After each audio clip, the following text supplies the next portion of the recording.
100 soldiers from 12 Logistic Support Regiment have been reunited with their families in Gütersloh after 6 months in Afghanistan. And as Martha Fairlie reports, they spent most of their tour on the road, taking convoys of supplies to the front line. The relief and excitement was hard to hide as 43 Squadron touched down at Paderborn Airport.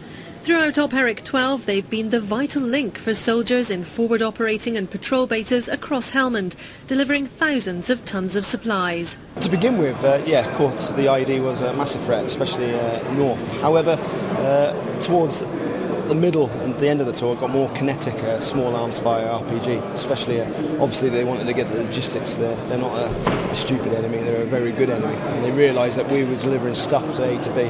And obviously they wanted to stop that. But now they're back in Germany, and as they arrived at Princess Royal Barracks in Gütersloh, they reflected on what's been a challenging tour. Coming with a small arms fire from the right hand side, and they managed to take out my fuel line from my E-press I was in.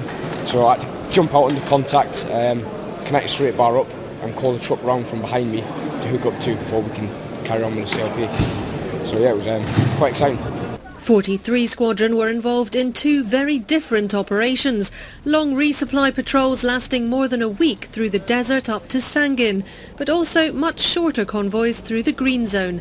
And working round the clock in difficult terrain brought additional dangers. The main thing is staying awake and staying switched on, especially when you're on the ground. So looking out for your different bits for IEDs and stuff like that. It's just trying to stay awake, that's the hardest part.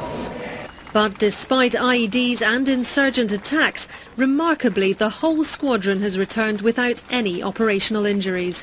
And finally reunited with their families and friends, they can at last celebrate the end of this operational tour. Martha Fairlie, Forces News, Gütersloh.